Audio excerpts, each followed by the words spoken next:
Vice-Chancellor, fellow council members and staff of the university, graduands, graduates, ladies and gentlemen. It is customary for the university and its guests to gather as a body for the purpose of conferring academic awards on its graduates. This is a particularly important and happy occasion in the university year. To all of you, I extend a warm welcome. To graduands, graduates and diplomats, I offer congratulations and best wishes. Today we've gathered in order that awards may be conferred on those who've satisfied the Council of the University that they have met the requirements for admission to awards undertaken in the University's faculties. The University's mission commits it to the provision of quality education, research training and service in partnership with industry, commerce and the community, regionally, nationally and internationally. The University is also committed to the continuous improvement of all that it does. Your university, in its short history, has achieved much. We are now 9th in the league table for research funds in Australia. This year, we have been given 2 special research centres out of a total of 8 which were organised this year, and both those research centres are in engineering, the only 2 engineering out of the 8. We have 1 of 5 Indigenous research centres and the only one on the East Coast. More than half of the Indigenous medical graduates, 26 of 51, come from this university. Great achievements, all of them, and just 3 of a number. Education today is about the acquisition of lifelong learning skills. I believe that the awards to be conferred upon our graduates and diplomats today will qualify them to make significant contributions in the local, national and, in the case of some, the international community. Lastly, I take this opportunity to remind those receiving their testamers today that as graduates and diplomats of the university, you automatically become members of Convocation. You thus join some 45,000 other graduates and have an opportunity through elected representatives to become involved in the governance of the university. Through Convocation, you will also be kept informed of activities and developments at the university, so it is possible to stay in touch for as long as you care to do so. By the authority conferred upon me by the Council, I will now formally confer academic awards. Will all candidates for admission to degrees and other awards please stand?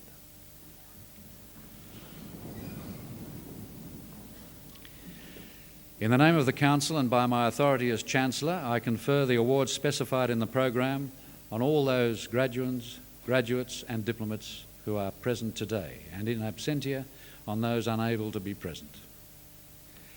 I now call on the Dean of the Faculty of Science and Mathematics to present graduates from that faculty.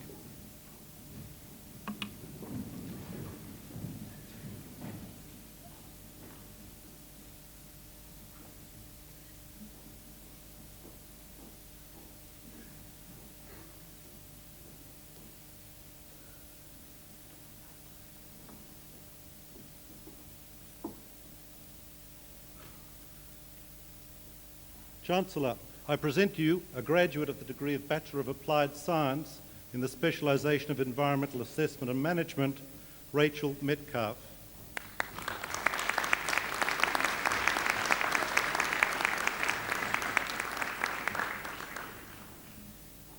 Chancellor, I present to you a graduate of the degree of Bachelor of Applied Science in the specialisation of Environmental Assessment and Management with Honours Class 2, Division 1, Sean Taylor.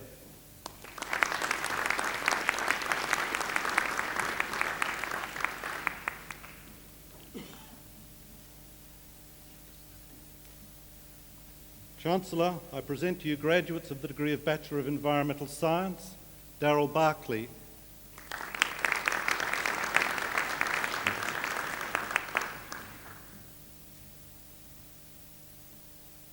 Heidi Bishop.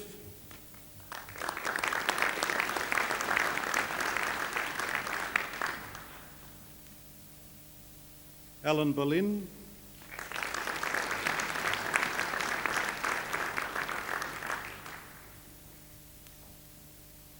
Benjamin Bourne,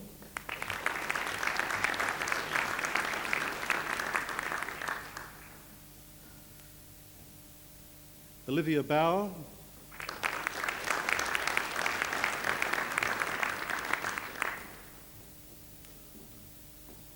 Nicole Brown,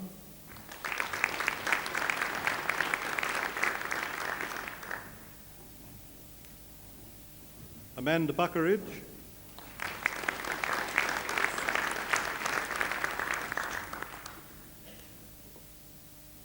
Marcel Buist,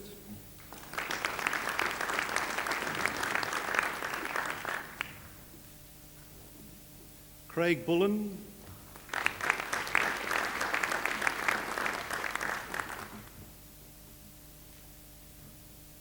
Michelle Callaghan-Perry,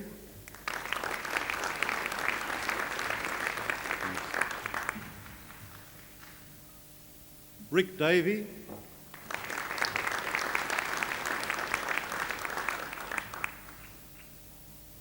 Linda Day,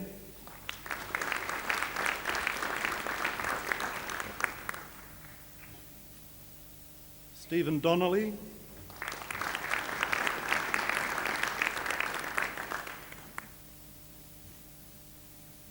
Paul Drake,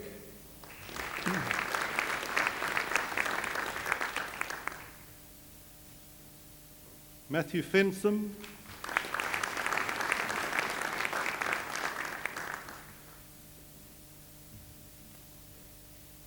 Nicholas Flanagan,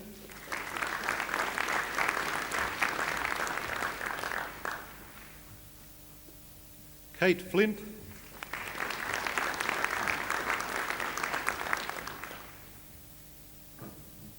Jodie Gilfeather,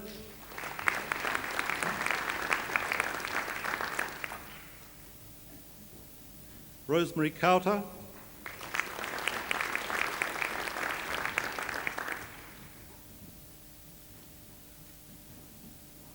Kate Kelleher,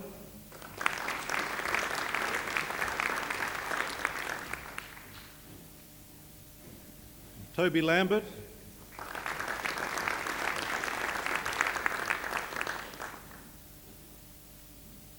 David Ledlin,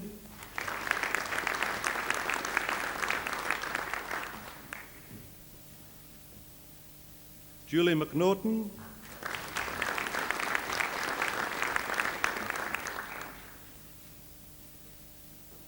Ben Mullins,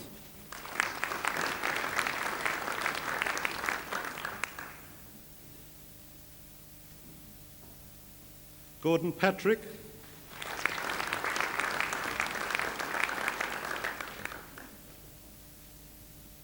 Ryan Pitt,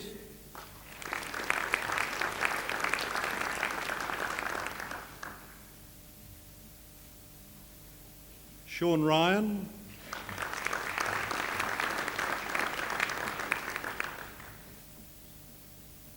Paul Shepherd,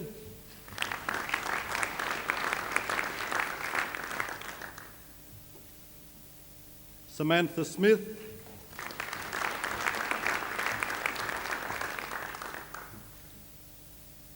Andrew Stenning,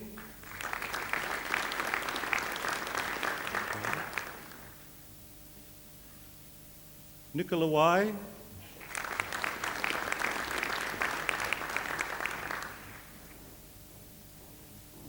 Colin Wall,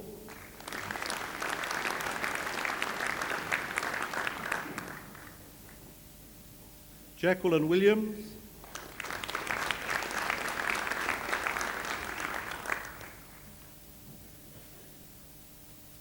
Lincoln Williams,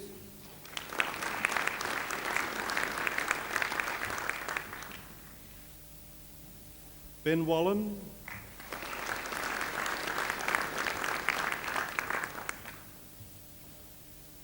Chancellor, I present to you a graduate in the degree of Bachelor of Environmental Science with Honours Class 2, Division 1, Scott Tinsley.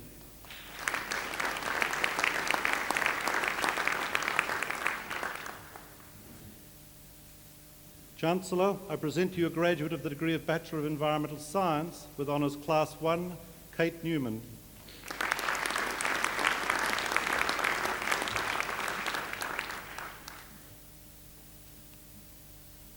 Chancellor, I present to you graduates of the degree of Bachelor of Mathematics, David Bell.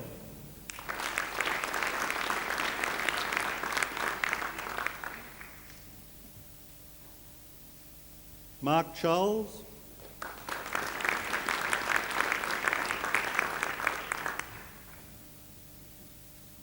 Tracy Dixon.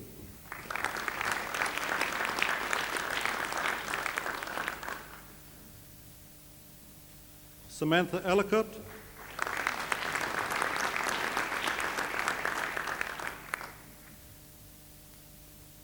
Heath Fletcher.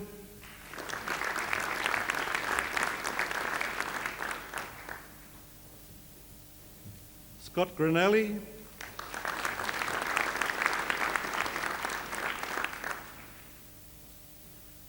Jason Ivory.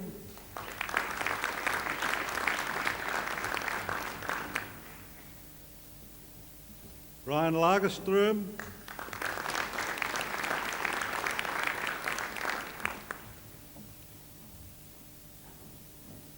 Danielle Lang.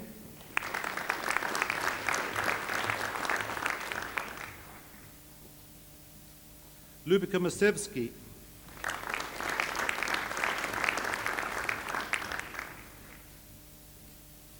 Glenn Peters.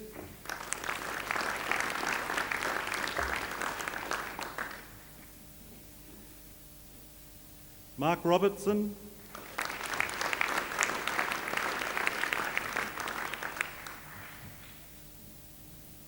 Jeremy Wall.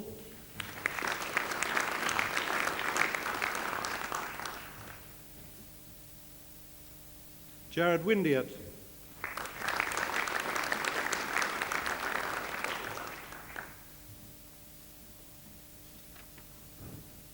Chancellor, I present to you a graduate of the degree of Bachelor of Mathematics with Honours Class 2, Division 2, Christopher Carr.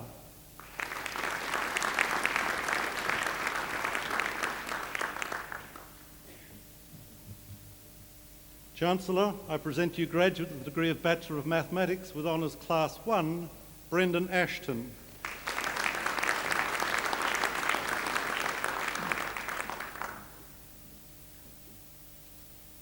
Belinda Faddy.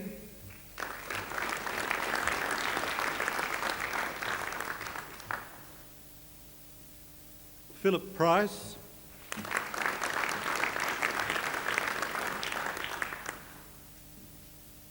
Elizabeth Stoyanovsky.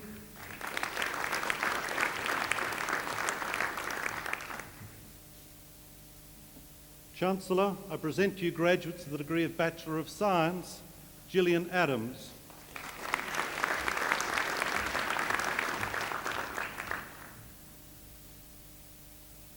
Kiralee Older.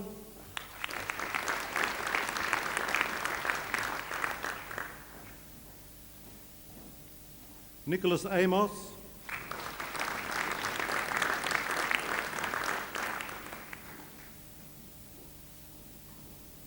Neil Bagnall.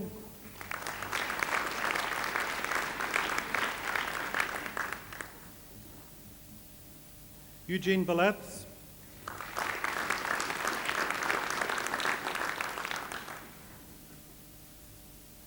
Lyndall Beaton.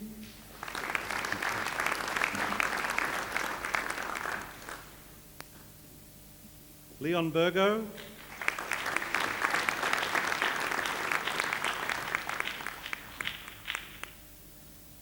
Wendy Blackmore.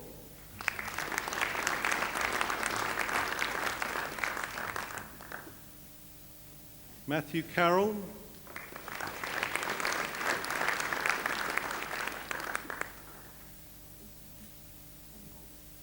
Robin Leanne Carestairs.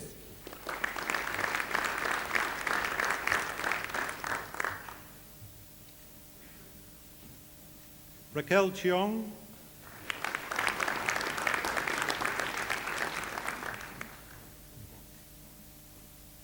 Damien Chua.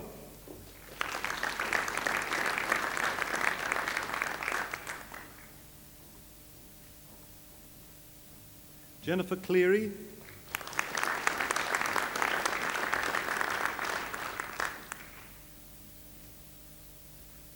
Zoe Cox,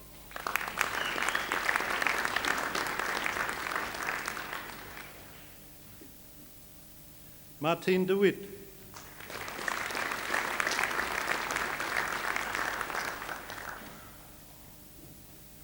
Peter Devine,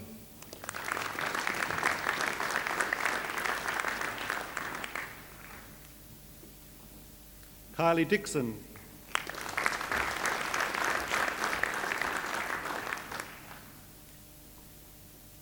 Thomas Donnelly,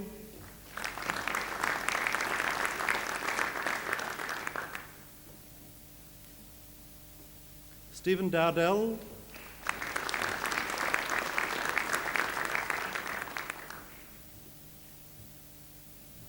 Amanda Durand,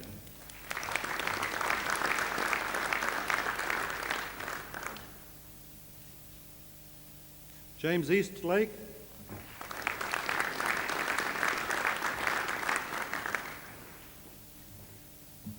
Rosemary Evans,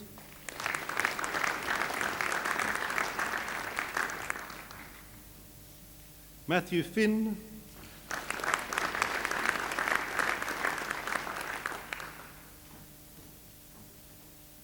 Joanne Fisher,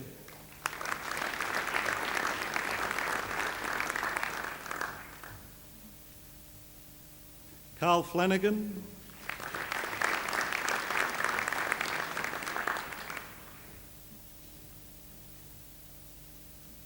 Barry Fleming,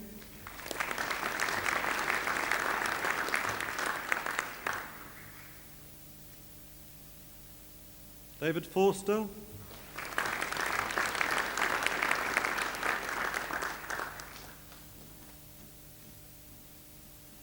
Susan Friend,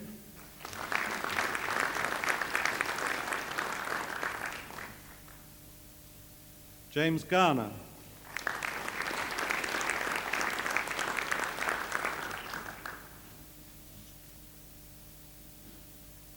Ingrid Gause,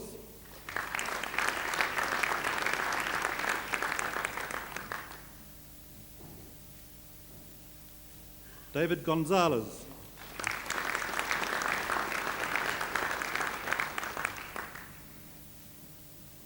Janelle Grainer,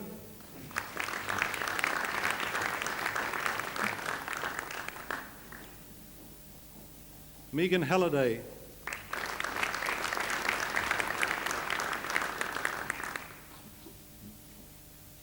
Rod Hamilton,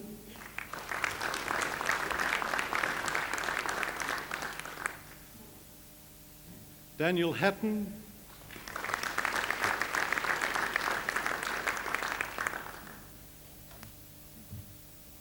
Belinda Haupt,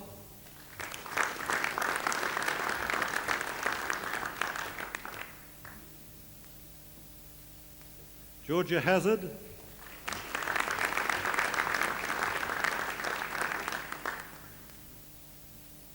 Christopher Henrys,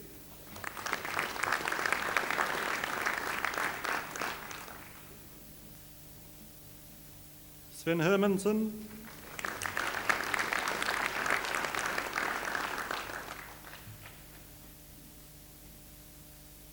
Samantha Hurd,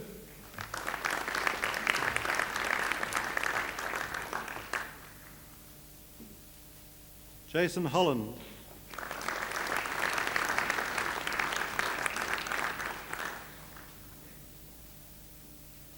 Rochelle Holstein,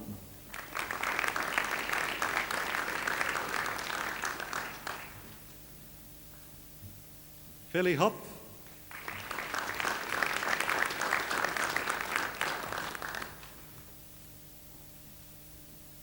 Bruce Hopper,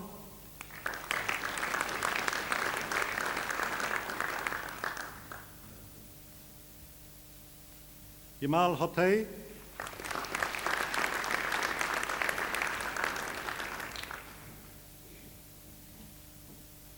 Ian Howard,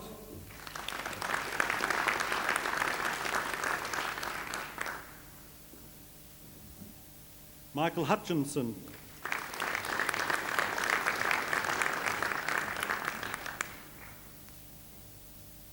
Jeffrey Irvin, Michael. Micah Jenkins.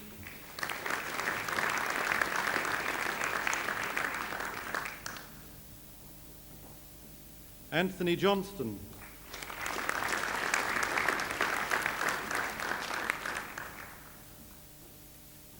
Christian Jungnickel.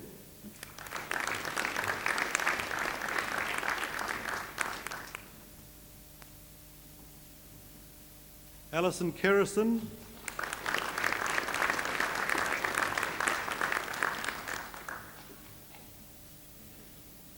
Craig Coyner.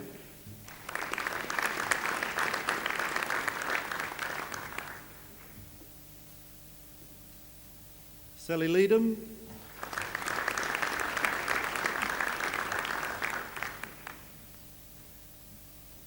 Gabrielle Lyovic.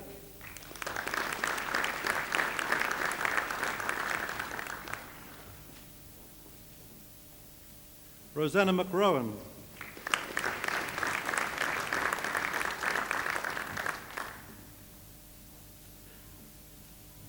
Paul Manley.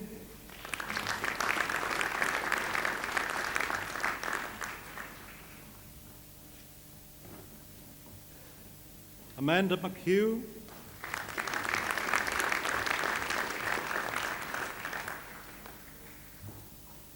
Melinda McDonald.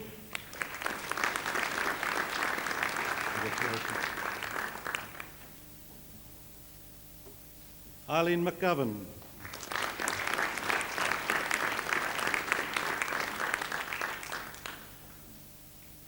Ian McWalter.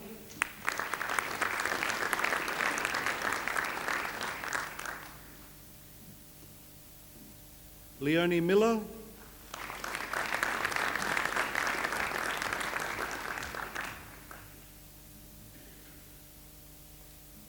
Vicky Morris.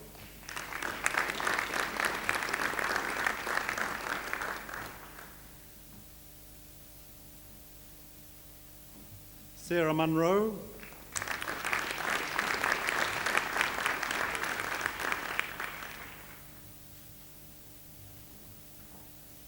Nicole Newcomb.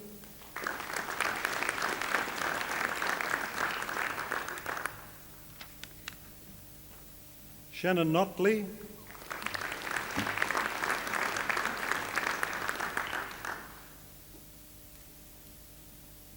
Ashley Osborne.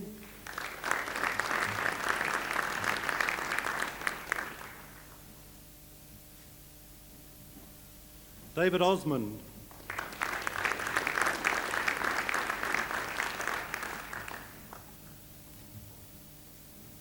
Kristen Palmer.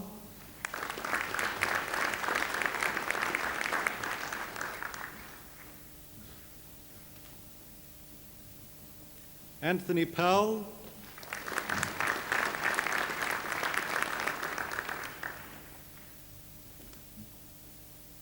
Matthew Pringle.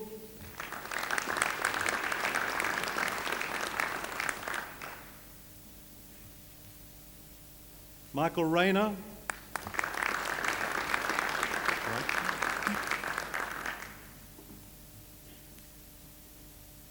Mark Reitzmer.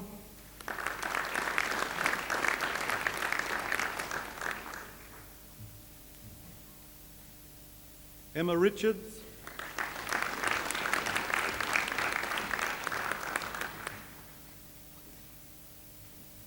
Catherine Roberts.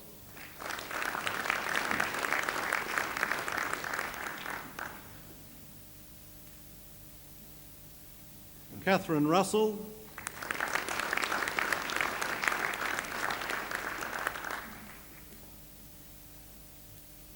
Angela Ryan.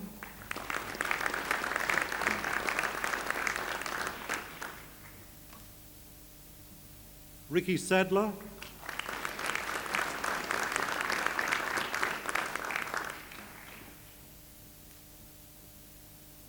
Anna Saritas.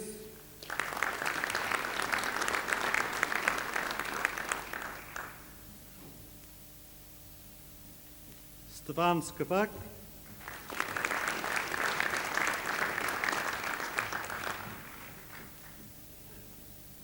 Nicole Schmitzer,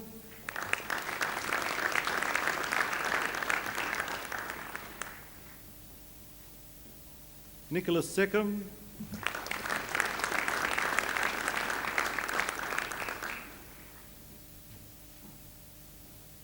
Lisa Sherry,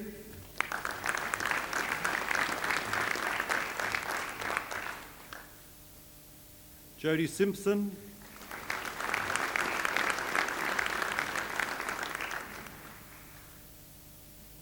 Jason Sky,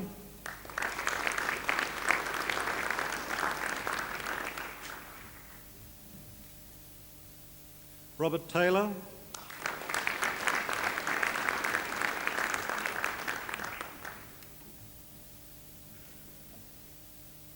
Ruth Thompson,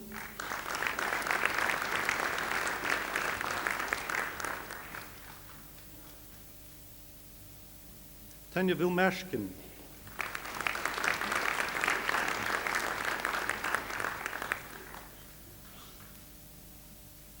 James Wallace,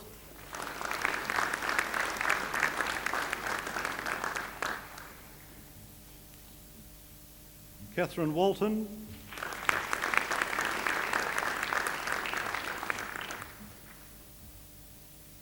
Damon Ward,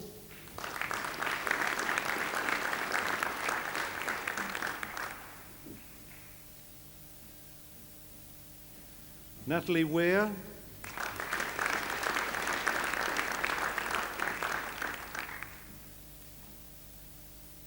Karen Wilson,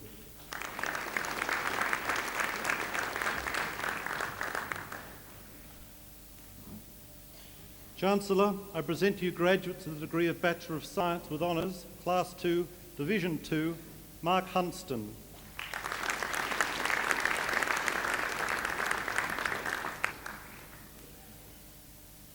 Karen Hunt,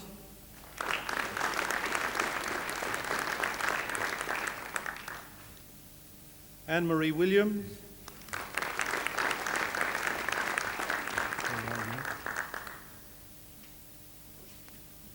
Chancellor, I present to you graduates of the degree of Bachelor of Science with Honours Class 2, Division 1, Sean Ashford.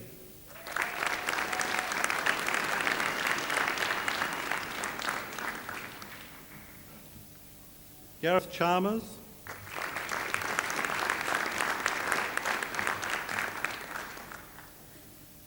Rob Coffey,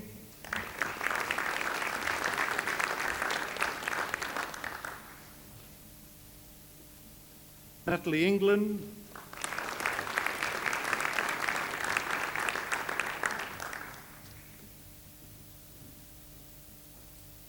Joanne Jakubowski,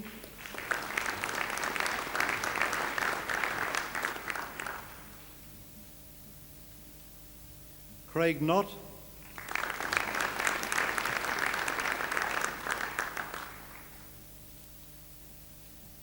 Melissa Pommering,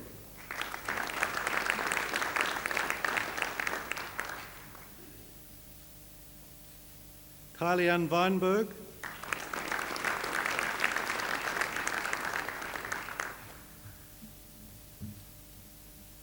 Chancellor, I present to you graduates of the degree of Bachelor of Science with Honours Class 1, Lorna Adlam.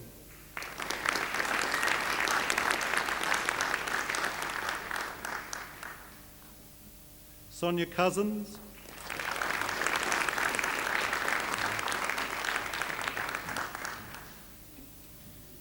David Dufty,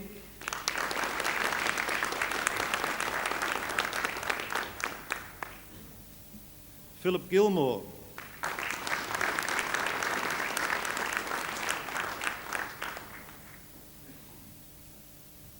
Christopher Glover,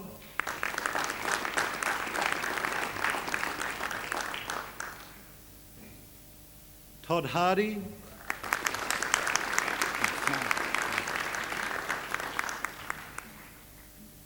Alice Kelly,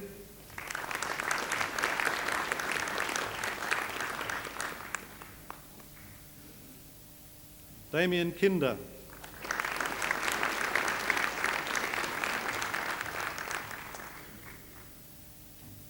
Brett McCauley,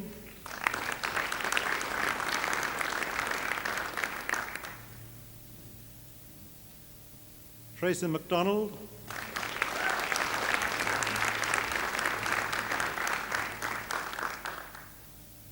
Peter Miller.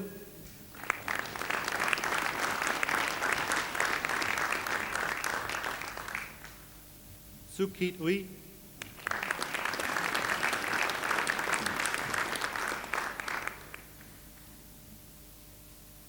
Jason Pauling.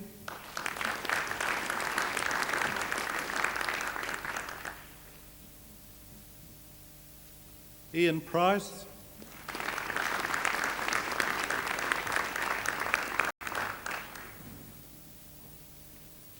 Mark Priest.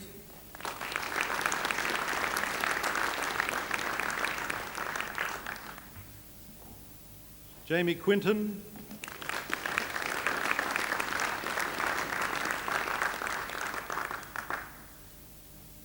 Sean Vidello.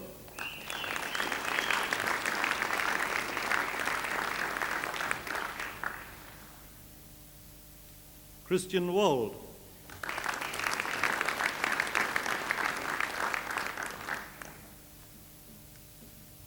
Chancellor, I present to you graduates of the degree of Bachelor of Science in the specialisation of Aviation, Grant Baldock.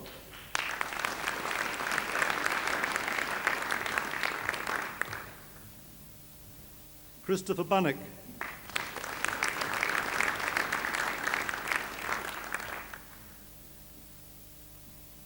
Matthew Campbell.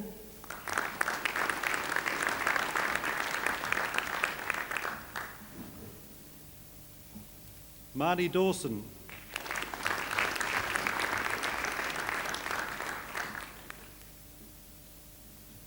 Elizabeth Derricks.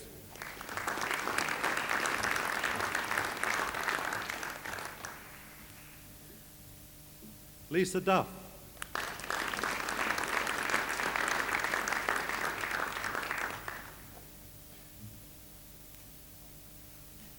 David Friedman.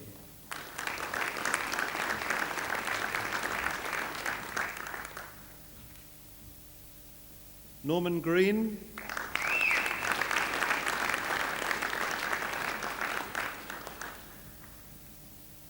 Hesham Hamey.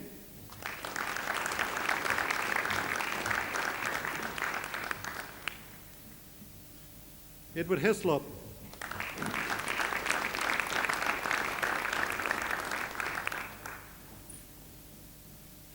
Brant Hill.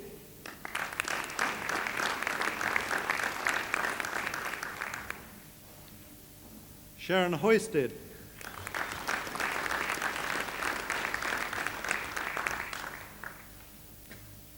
Paul Kirby.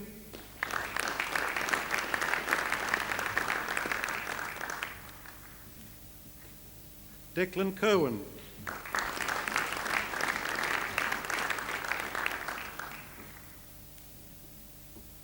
Crawford Langholtz.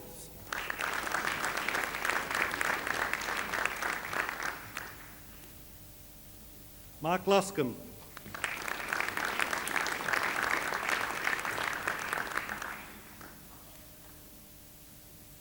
Hamish MacDonald.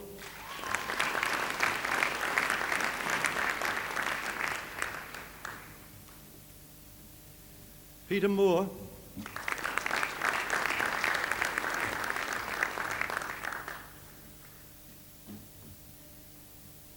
Sharon Plaskett.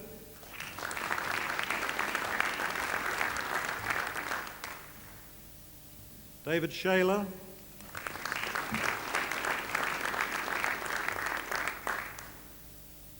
Owen van Mullikum.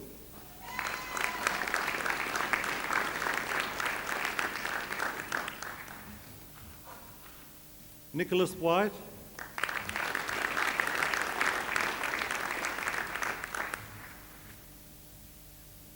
Chancellor, I present you a graduate of the degree of Bachelor of Science in the specialisation of Aviation with Honours Class 1, Colin Grace.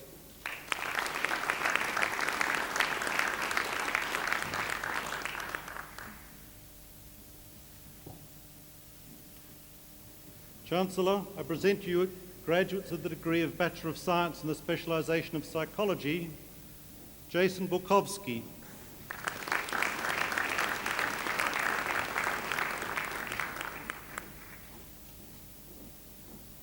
Jason Brown.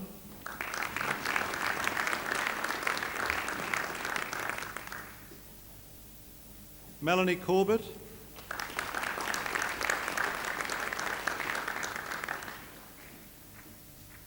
Grant Creeley.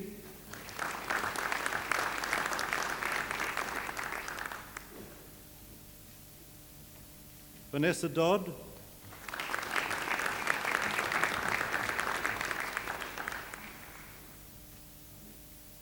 Timothy Fong.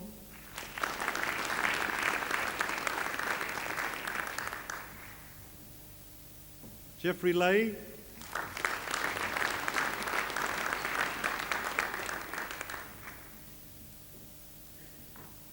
Todd Martin.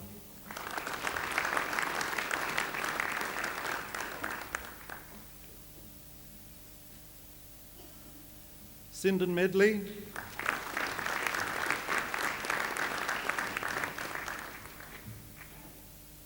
Megan Nesbitt.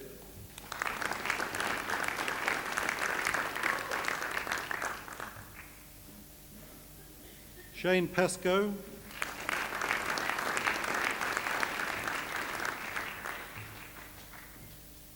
Jennifer Pierens.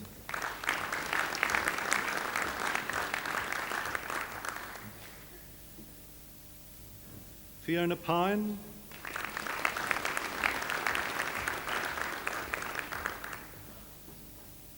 Kinta Riches.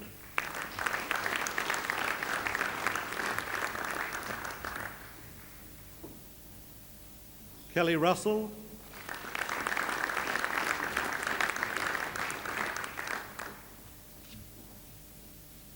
Paul Simpson.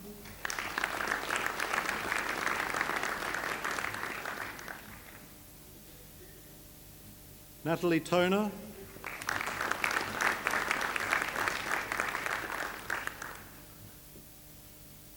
Chancellor, I present you graduates of the degree of Bachelor of Science in the specialisation of Psychology with Honours Class 2, Division 1, Tracy Bragg.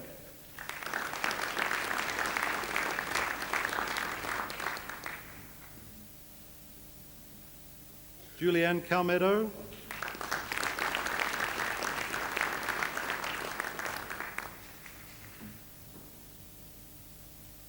Trudy MacDonald.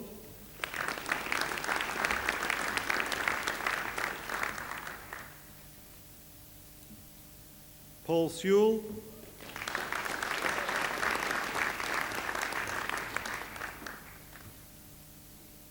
Nicholas Walsh.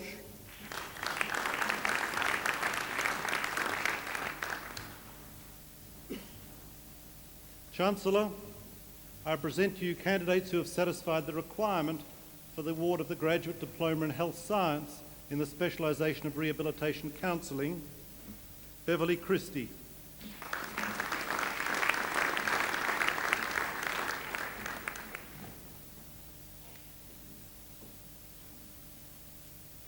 Christine Delaney.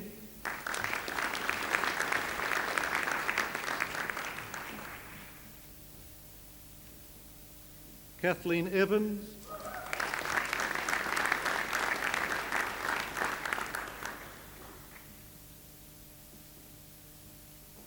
Jonathan Heyman.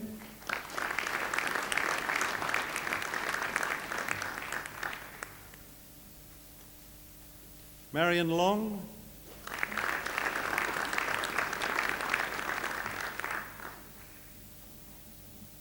Helen Macaulay.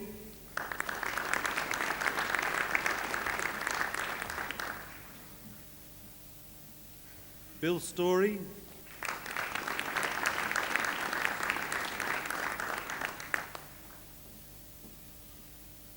Stephanie Teasdale.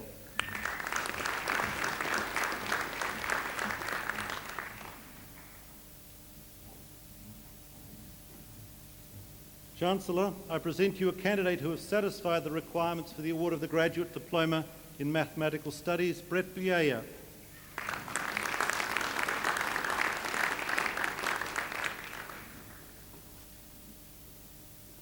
Chancellor, I present you graduates of the degree of Master in Environmental Studies, Ian Gordon.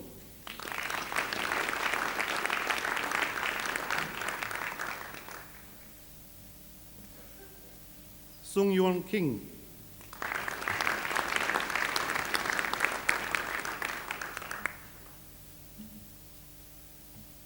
Andrew Nagel.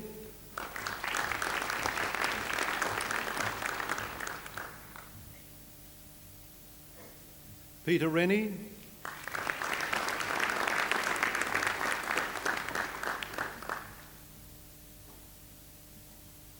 Chancellor, I present to you a graduate of the degree of Master of Health Science in the specialisation of Rehabilitation Counselling, Beth Janus.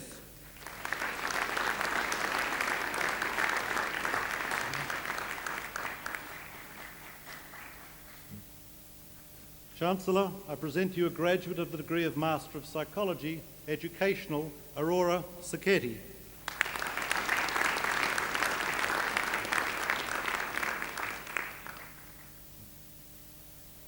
Chancellor, that concludes the presentation of graduates and diplomates from the Faculty of Science and Mathematics.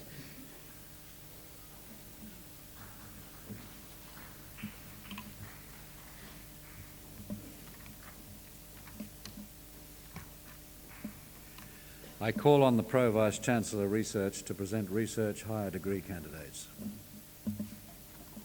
Chancellor. Chancellor, I present to you a graduate for the degree of Master of Science.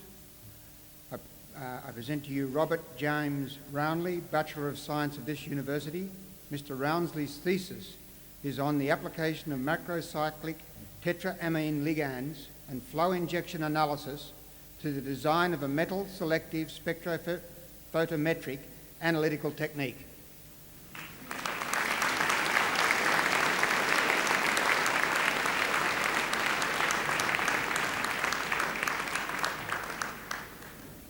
Chancellor, the degree of Doctor of Philosophy is awarded to a graduate who has successfully completed a prescribed program of study, principally of research.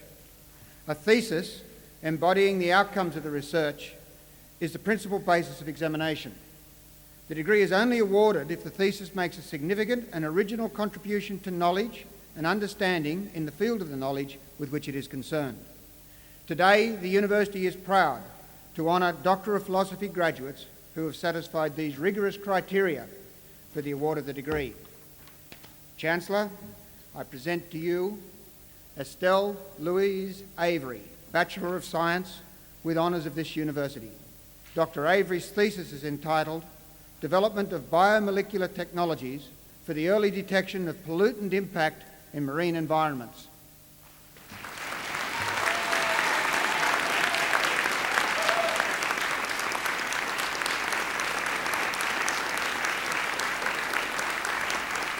Dr. Avery.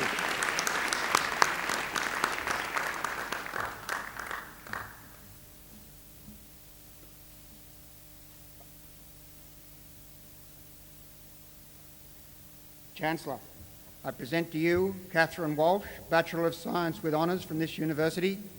Dr. Walsh's thesis is entitled Biochemical Alterations in Microcystis aeruginosa in response to irradiance and iron.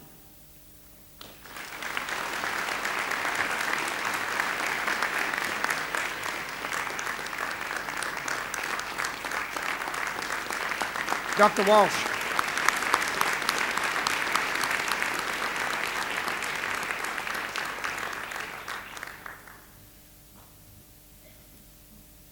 Chancellor, I present to you Carlos August Bolt-Purvens, Bachelor of Science from this university. Dr. Bolt-Purvens' thesis is entitled The Immobilisation and Remobilisation of Heavy Metals from Wastewater Effluents.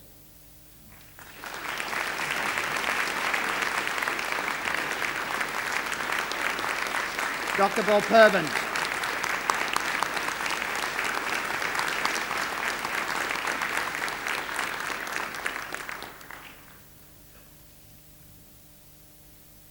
Chancellor, I present to you Bill Landenberger, Bachelor of Science of this university.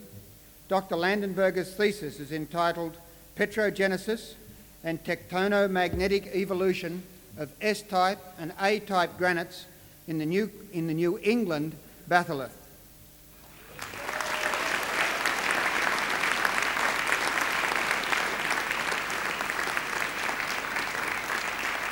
Dr. Landenberger.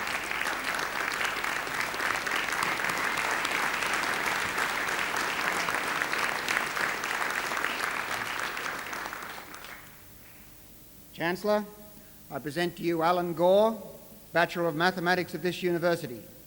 Dr. Gore's thesis is entitled "The Mathematical Modelling of Oscillations in Magnetised Atmospheres, with particular application to sunspot umbrae."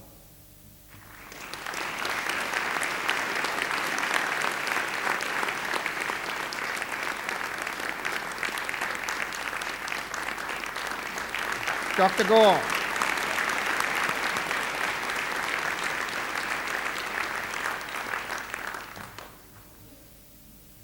Chancellor, I present to you Graham John Pettit, Bachelor of Mathematics of this university.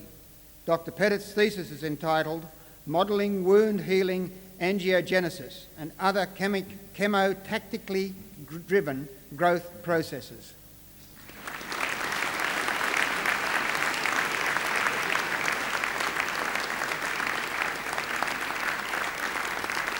Dr. Pettit.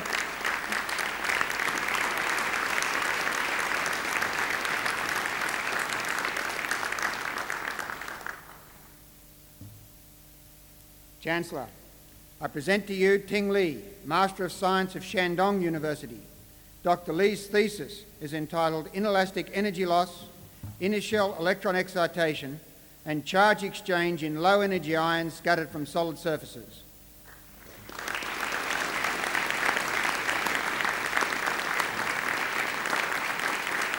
Dr. Li.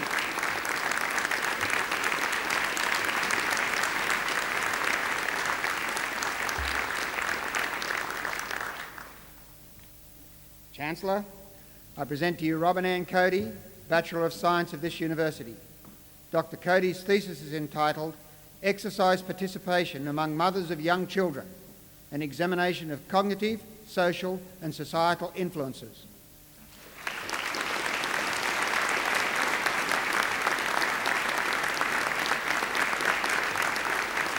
Dr. Cody.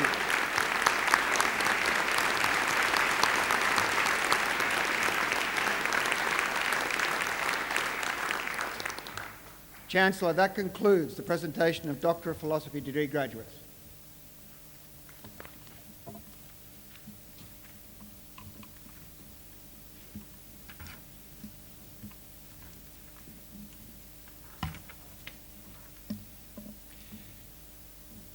We will now have a musical interlude presented by the University Choir.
It's my pleasure now to introduce our occasional speaker, Dr. Timothy Flannery.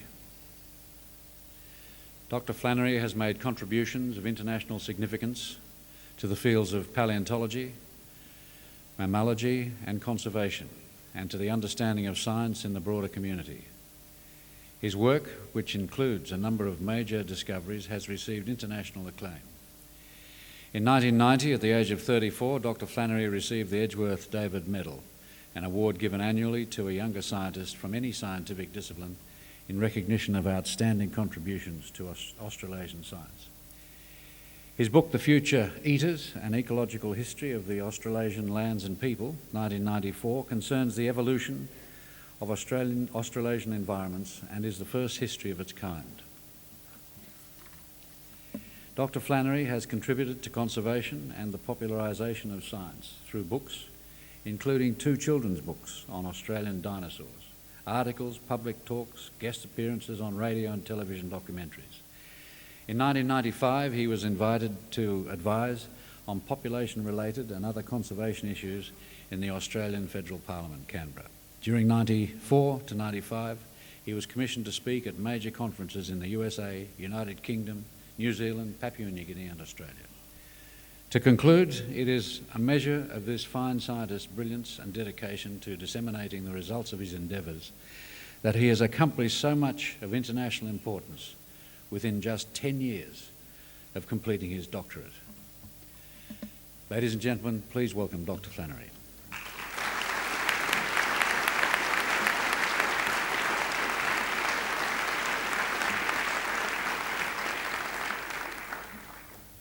Chancellor and Vice-Chancellor, members of the University Council, members of the staff of the university, graduates and ladies and gentlemen. What a splendid occasion. What a fantastic event. To see so many science graduates from such a broad cross-section of science is really something very special, I think, to me and to the university and to everyone here. And I'm told that tonight we've seen more doctoral students receive their degrees than at any other occasion in the university's history, and that is something really very, very special. So everyone, Dean, everyone else, that's something very, very special to be proud of. But I'm well aware that in this audience is a lot of other people who have made real sacrifices to make this event happen, to allow it to occur. There's probably, I'd say, a very large number of people out there who've done more than their fair share of dishwashing while their partners or children or whatever else have been busy writing essays, assignments, studying, doing whatever else. There's many people out there who've made real financial sacrifices that have really hurt, particularly in this new era that we face where we're expected to pay more and more for events like this. And I think all of them need special congratulation, and just to be told that everyone up here and everyone in the audience, I'm sure, is aware of those sacrifices and is very, very deeply grateful for them.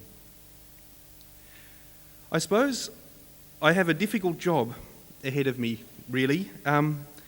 The occasional speaker at ceremonies like this is supposed to say something memorable. Well, I've talked to many people about their graduation ceremonies and I've never met anyone who's remembered anything about it. In fact, when I graduated, I remember my mind was so full of the horrible possibility that as I crossed the podium, I would slip and headbutt the Vice-Chancellor as I received my testament, that I remember nothing else but that I'd successfully negotiated what looked like a very perilous path and sat down at the other side, and then the brain switched off. I don't know whether it was what it was, adrenaline or whatever, just wasn't conducive to the kind of the memory part of the brain to be very active. So I'm not quite sure what I should do. Maybe I should give up the idea of saying something memorable and just perhaps tell you a little bit about what it feels like to be some 15 years on from having graduated with my doctorate degree and looking back and seeing what was really important to me in my education, my university education. I think the one thing that stayed with me more than anything else is a small pile of books, perhaps only this high, perhaps only 3 or 4 books really, and they've been wonderfully recycled. I tend to keep on giving them away because I love them so much, and then trying to find new copies of them. And the funny thing is, when I look back at them, that the books have come from rather odd little courses that I took at university, which I just did as fillers. They were things that weren't on the mainstream of where I was going, but were courses that were just a little bit on the side, and somehow or other they've had an inordinate influence on me. And I can't really explain why, but I'd like to tell you about them. And I hope that all of you have got some special things like that, some special books perhaps that will be with you for the rest of your life. One of the ones that I loved was a thing called The History of the Conquest of New Spain. It's an extraordinary book written by a 90-year-old conquistador some 70 years after the Aztec Empire fell to the Spaniards, but retold with such incredible vibrancy as if it was just yesterday. This old man telling a unique event. No one else, none of the other conquistadors ever wrote down what they saw and experienced in that very momentous occasion when the new world really fell to the old. And that book it's very poorly known. I would never have come across it had I not taken a very minor course in Spanish colonial history. I can't tell you why that one means so much to me, but it's just, I go back to it again and again, and it's like meeting an old friend. It's like opening it and meeting Bernal Diez once again and having him speak to me 5 centuries or so after he died about these incredible events. Another book that I loved dearly was a thing called the English Mystery Plays, which is just a series of plays which were played on All Saints' Day. They purport to tell the history of the world. They start with Adam and Eve and go through to the harrowing of hell and all the rest of it. And they're deeply religious plays, but what they tell you about is a whole world view. They give you a sense of what the world appeared to be like to a medieval English peasant. And that is something very precious, to me at least, to have that whole thing set there, somehow survived, was used as a chopping board in a monastery for some time, and was somehow survived through history and was printed. Again, a pretty unusual book, I guess. Another one of my real favourites was Herodotus, who makes the extraordinary, well, we don't know whether he's the father of history or the father of lies, I guess, but the thing that I still remember about the book very clearly is when he goes to Egypt and looks at the pyramids, he writes without any doubt that the hieroglyphics all over these pyramids record the number of onions and garlics the workers were paid to put them together. Kind of wonderful man, I think, a wonderful naive view of life. He's again someone that I can just revisit forever and ever, I think. I think that it's one of the real misfortunes of modern society that the opportunities to encounter works like that, which are somehow irrelevant to the immediate day-to-day workings of society, but which really enrich lives, which give you something which can never be taken away and will be there and really become more and more important as time goes on. Those opportunities are getting smaller and smaller. And I'm really fearful that today some university graduates would have gone through their course, done just the kind of things they needed to get where they wanted to get, and not taken any of those little delightful side paths that end up meaning much more in the journey of life than perhaps where you want to get at the end of your degree. So if I could suggest to you that tonight really is just the beginning for all of you graduates. Yes, you've got your degree, you kind of know where you're going, I guess, to a certain extent, but if I could dare suggest you're not really educated yet, that's something the university can't really do for you. That's something you have to do for yourself. You have to take the opportunity now to really learn about the world that you are going to inherit. And I'd like to just suggest 5 books that I think, perhaps if you read 1 or 2 of them over the next few years, you'll be very greatly rewarded. The first one is Galbraith's Short History of Economics. He's the only person alive on the list that I've got tonight, even though he's very venerable, he's in his 80s. But if you read this book, the practitioners of the dismal science of economics will never be able to pull the wool over your eyes again. Everyone needs to do it. He makes the extraordinary claim in the book towards the end that no one knows what money is anymore. It really is a remarkable book. It will tell you a hell of a lot about the way the world works. And no one today, I think, regardless of where they are, can afford to live in ignorance of this dismal science, at least its basic tenets. And it's a well-written book. It's entertaining. You can't put it down. I found it fantastic. The second one on my list is John Stuart Mill's autobiography. Mill was really, in a sense, the first truly modern man. we see this amazing person with his developing philosophies and developing interests who lays awake at night thinking, worrying about music, saying, you know, there's only so many mathematical combinations that notes can make. And music's been going for so long, surely we're running out of tunes. We're going to run out of good music one day. And he wakes up at 3 o'clock in the morning worried about this.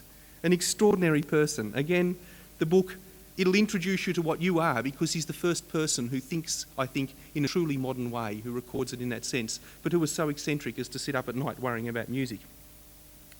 The third book is truly wonderful and one of my favourites. It's Darwin's Voyage of the Beagle. Darwin really did change the modern world. The revolution that evolutionary biology started off, that Darwin started off, is only now being felt in a lot of the disciplines that we're involved in. It's only now being felt truly in the hearts and minds of many modern people. And it's such a powerful change. It's an enormously powerful tool. It's something that we all should really be aware of, and we all should rejoice in the wonderful personality of this fellow Darwin and his incredible ability to entertain. The Voyage of the Beagle really is as much entertainment and travelogue as it is science.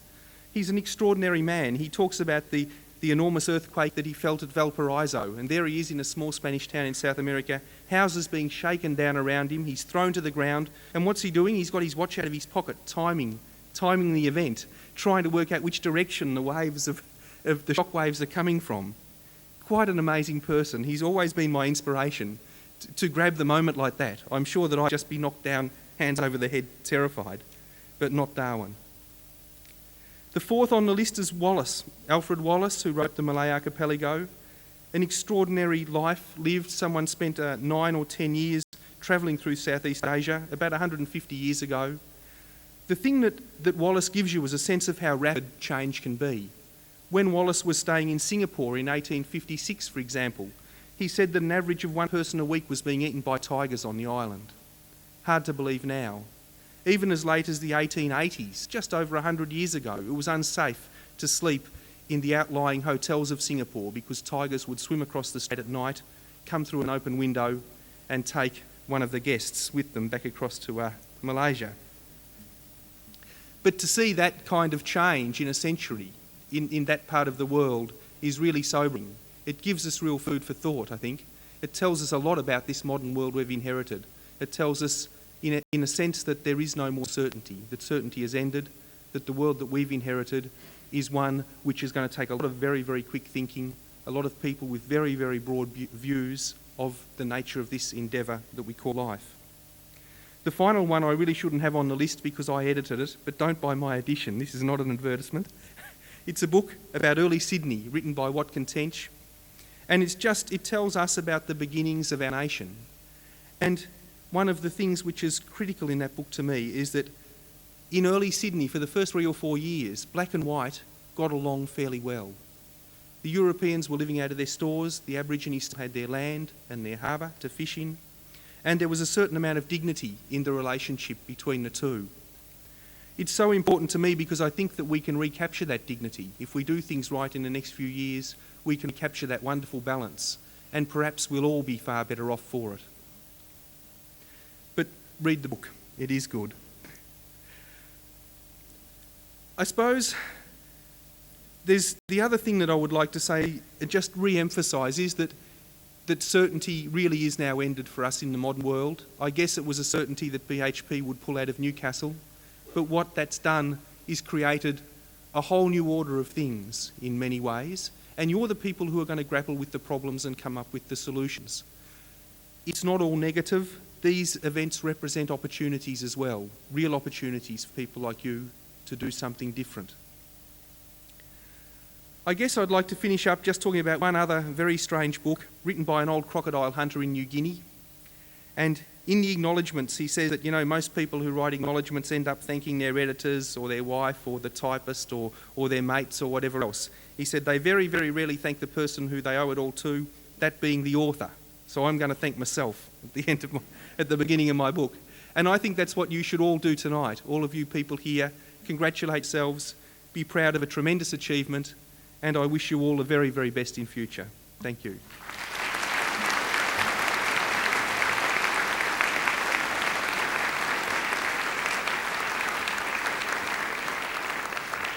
Thank you very much, Dr. Flannery. Memorable or not as a speech, your evident warmth of feeling for our future scientists, I think is very special.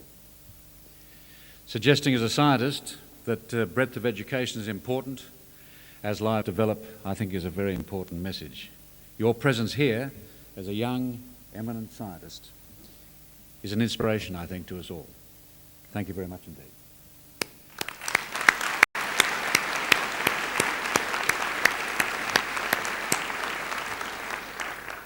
I now have great pleasure in inviting Mr. Chris Glover to speak on behalf of the graduates.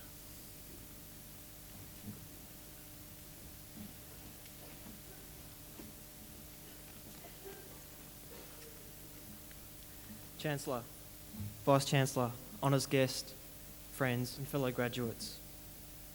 Many people would see today about being about us, about an end to our days of study. Well, for most of us, today is the end of our days of study, but it's not about an ending or even about us. Today is the beginning. It's the beginning of what we will do with our testaments. And it's not about us either. Yeah, I mean, we get to wear the fancy dress and we get to celebrate afterwards, but we did all that 5 months ago. Today is about thanking the people who helped us to get here. It's about showing gratitude to our family and friends for all the help that they've given us. Support, courage, love, money. You've made a considerable investment in us, and we thank you. And today is part of that way to repay you for what you've done for us. We're proud of you, and we hope you're proud of us. Also, to our mentors, to the lecturers, to the university staff. You've inspired us with knowledge and respect for the world around us. Please keep up the good work. Our friends in Canberra are making that task even more difficult year to year. So I hope in the future we can do a good job as you have done for us. But as everyone would know, university life is much more than studying, doing assignments and exams and thinking. In fact, some students come to university based on the social life. But on a sad note, I think that this year, or this group of graduates, can be witness to the biggest destructive catastrophe for future generations of Newcastle students. And that is that we're probably one of the last group of graduating bodies to have been on a uni pub crawl because they banned it. I bet everyone thought I was talking about the closure of VHP.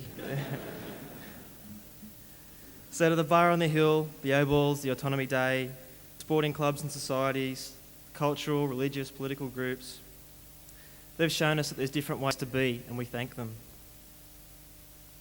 So congratulations, graduates, we've made it. And as science graduates, we'll all have a vastly different experience of science. But above all, we should have gained several important skills. The ability to question, observe, analyse, and react.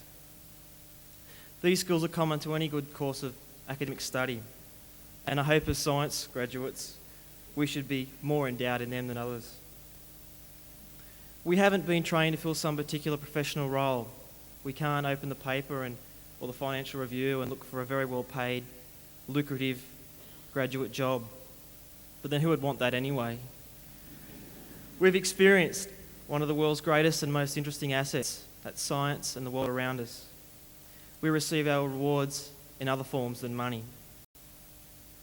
But we still have a lot of work to do for science. Instead of pursuing the unifying theory of everything, I suggest that our biggest challenge will be popularising science to the greater community. In these harsh economic climates, we have to create a strong link between science and Mr. and Mrs. Average and their family. That's the only way that science will survive. I'd just like to finish by talking about a very successful Newcastle graduate and his story. Ken graduated with a PhD from university more than 20 years ago. He has had an illustrious career since then. And he is currently regarded as one of the captains of industry. He holds the position of Chief Executive of a multinational, multidiscipline company with a very strong local presence. And luckily for him, it's not BHP either. His qualifications as an expert in his field started his career. He got his foot in the door with his PhD and his studies. He had a well-balanced education. Can attest that the most important skill that he had to learn to get to the top was he had to learn to drink. And I'm a bit worried about that, but I guess there's hope for everybody yet. Now, considering he was once president of the engineering fraternity at this university, I wonder why he had to learn it afterwards. So as we leave here today and advance our lives, please remember that the degrees we have today are not the bit of paper we hold in our hand, but they're the knowledge and experience we hold in our hearts and minds. Our learning will never be over, but at least we have a sound beginning. Thank you.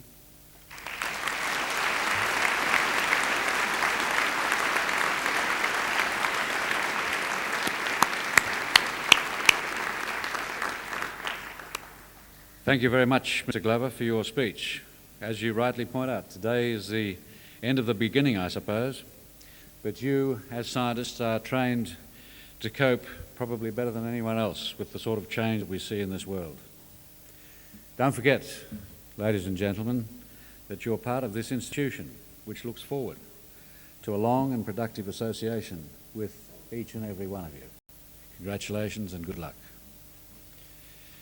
I would like now to declare this evening closed and would like to invite you all to join us for refreshments which will be provided by the University Union in the marquee at the rear of the Great Hall. And I would like to remind you that the Southern Cross Lounge Bar and the University Club will be open until 9 p.m. for those wishing to take advantage of those facilities and I suppose maybe starting their course of drinking.